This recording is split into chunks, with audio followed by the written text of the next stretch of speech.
Well, yeah, because they're not shooting at you. Like, I don't think that they should shoot people that are holding bricks.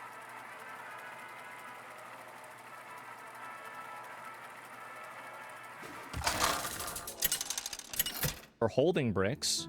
I think they should shoot people that are throwing bricks. Malfurion versus Sargeras. And also, where's the empathy? Where's the empathy for the police officers that are getting pelted with bricks? I must protect what about the wild. them? And this is the problem, is that people like this love to advocate for empathy, but they don't actually want to advocate for empathy.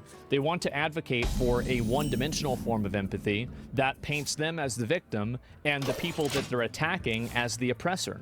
You don't want me to have empathy, because I'm having empathy for the police officers and the people who live in the city that are having their city destroyed, burned down, destroyed, and terrorized by a bunch of crazy fucks. So this entire concept of empathy is totally misguided. You are advocating for empathy towards a person who is trying to throw a brick at another person. This is insane. That defies your logic. You're a psychology major now? You don't need to be. I don't have any psychology. You don't need to have a psychology major to understand that throwing a brick at somebody is a bad idea. You just can't take accountability for the claim I made? Well, I did. It's just stupid. Like, I do have empathy. I have a tremendous amount of empathy. Yeah. And that empathy lies with the people who are out there trying to protect the country. They're trying to uphold the law. They're getting bricks thrown at them. No, I don't think that people should be punching bags. I don't think so at all. That's not empathy at all. You want to throw bricks and be able to violently oppress people, and the moment that they push back against you, now somehow this is bad. Now you're advocating for empathy. No, you had no empathy in the first place, and you weaponize and you terrorize people, and the moment that you get even a sliver of that back, you try to appeal to people's empathy. No, that's not how it works, and that's not how... I don't think anybody believes that. It's outrageous. It's only when there are consequences? Yes, of course. You start going, yeah, bro is hit by a brick, he's not thinking straight? Yeah, I guess so. And I agree completely. Also, there's optics and realities. You don't want to create martyrs. I don't really care about that, honestly. I care about creating a lawful area and a lawful place. And if you want to make a martyr out of a person throwing bricks at police officers or somebody trying to violently assault police officers, then be my guest. Go ahead. But I don't think that's the way the world should work. And I don't think that you should capitulate to logic and rhetoric that paints people that are violent, aggressive, abusive, law-breaking, like people that could be theoretical murderers if they hit somebody the wrong way. That person shouldn't be your martyr to begin with. So you can't live your life inside of the confines of the most unreasonable people possible. Because if you do that, you then are also unreasonable. Or we can see Andy. If can, okay, we're gonna go ahead and move. Stay with me. Stay with me. All right, so here we go. Yeah, we're gonna take you up to the line. And that's the problem, is that these appeals to emotion are completely one-sided. They actually don't have any empathy. They don't have any empathy for these officers. Like, why do you think they want to dox these officers? So they can terrorize their families and put their families in danger. What about their empathy? Well, there isn't any. Well, you can say, oh, well, they deserve it. Yes, I'm sure the kid deserves to be terrorized and have the SWAT called to the house, have somebody throw a brick at their window because their dad has a job. It's outrageous. Never let people use your goodwill against you. Keep on panning. You can see what's happening here. All right, so you can see right now, yeah, of course. You have officers that created a line to protect themselves, standing here with these protesters who are continuing to shout at them. The disrespect, the level of disrespect has just been insane over these past few days. You have so many people cursing and shouting at law enforcement. You know, these people are out here, they're just trying to protect and serve. They're just trying to keep this community safe. Following instructions, they're here supporting ICE agents as they carry out their operations, and that this is what they have to deal with. You see a lot of people, I'm looking at... I disagree hard. I think I think the dude's criticism has something with you not showing empathy towards the family being torn apart. Well, of course I have empathy to them, and that's bad, but the reality is that a family is torn apart whenever a person commits a crime. So if you rob a bank, You don't get to not go to jail because you have a family. If you're driving drunk and you kill somebody, you don't get to not go to jail because you have a family. This is, again, an illogical emotional appeal that doesn't apply in any other situation. Having a family does not make you immune from consequences of breaking the law. This is something that's acknowledged, and everybody knows this with every single other crime, but we're supposed to pretend like this is different. Again, like, it's just, there's no logic to this at all. A lot of people with their face. Okay, they're spraying some more. We're going to scoot back just a little bit more. Staying with the photographer, trying to stay at a safe distance. I got you, Andy. I got you. Stay with me. I got you. All right, so you can see they're pulling out the shields. The California National Guard, you can see there, we're hearing more flashbang grenades. Again, you have...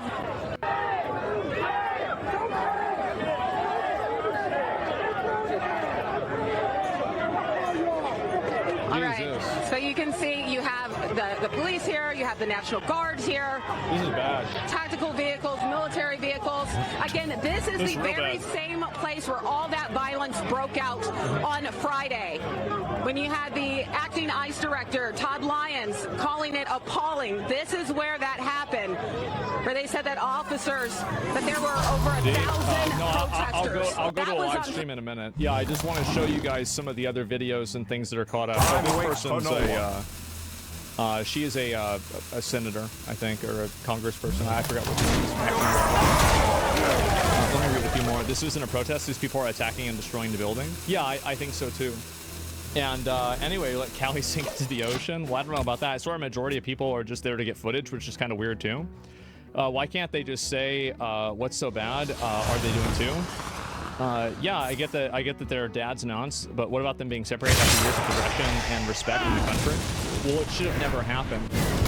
Like, just because somebody gets away with a crime for, like, and like, so if you apply this to another situation, right? Like, let's say somebody has been selling drugs for 10 years and they haven't gotten arrested, and then they finally get arrested for selling drugs. Can you use the logical argument that, well, because they didn't get arrested for this for 10 years, that now they shouldn't get arrested for selling drugs, and like selling fentanyl, right? Don't come out selling weed, like actual hard drugs. This is insane. No, just because you get away with breaking the law for a long period of time doesn't mean that just at a certain point the law shouldn't apply to you anymore.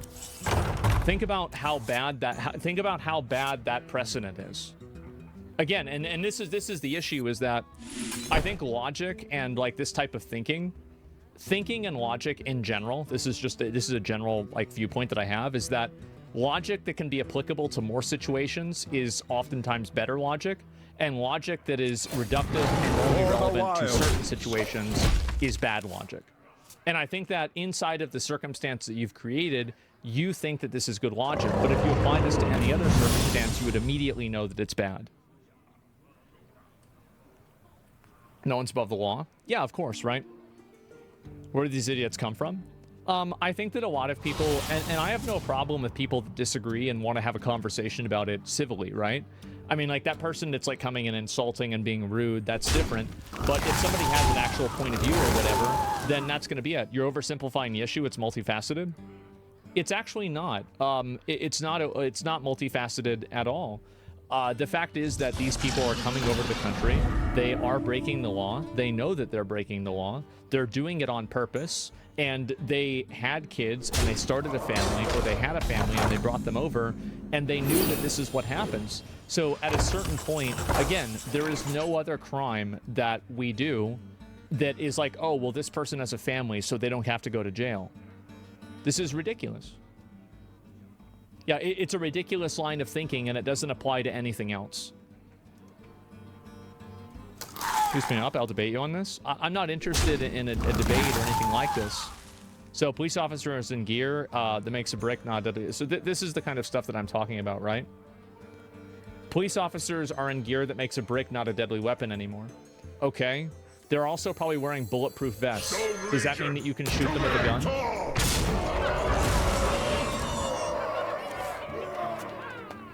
How could you possibly say something so ridiculous? The concussive impact is what really matters. Like, how could I don't even understand how a person would even think like this. What a ridiculous thing to say. Really, it like I can't even fathom the type of thinking that these people have. I can't even imagine. Only good for smashing! What a retard! Yes, it's insane. To stop here where the guns are. I want you all to take pictures of these guns and let people know that they're in our city with guns, and I'm sure they have orders to shoot and kill. I don't know, but they otherwise have auto shoot and kill. Okay, Grandma, let's get you to bed. For sure. they wouldn't have guns. One question, Representative Ms. Waters. If there's one statement that you, or a message that you can send to Donald Trump, what is that message here today? My message to Donald Trump is you are a cruel human being, and that you are using the poorest people in the land, the most vulnerable people in the land, to promote your power. The people who are using these poorest and most vulnerable people are the business owners that employ them. And they exploit their labor for a lower wage intentionally to take advantage of them at the expense of American workers. It's not Donald Trump who's at fault. It's the business owners who create the incentive for these people to come over. You are wrong. I actually, this might sound weird. The same as I said, like, I don't really blame the rock throwers, right? It's like, just arrest them and that's it. Like, I'm not like emotionally angry at them. They're just retards, right? It's not really worth taking seriously or getting angry about. I also don't blame any of the illegal aliens. Like, if I lived in like one of these like shitty South American countries, I would want to come to America too, and I would do everything that I could to come to America. And I never try to blame them for self-interest. I understand that, but the problem is the reason why they come to America is because America provides benefits for them that they shouldn't provide, like these jobs. That's the issue. You can blame them too? Sure. I mean, yeah, obviously they shouldn't do it. Yes, definitely. But I think that there's like there's a totally different set of expectations that I have. Like, a lot of these illegals, I mean, if you want my honest opinion, I wish we could replace half of these shrieking Karens with these illegal aliens. Send the shrieking Karens back to Venezuela or Mexico. Let's keep these hardworking illegals here, and let's just do a fucking swap. I feel like literally everybody would be better off. Well, not Venezuela or Mexico, but we certainly would be. Yeah, 2-for-1 trade. Yeah, that's actually the way I feel. Like, I don't hate these illegals. Like, yeah, we have to get rid of them and they shouldn't be here. But I understand their problems. Of course I understand them. It's easy to understand it. Of course.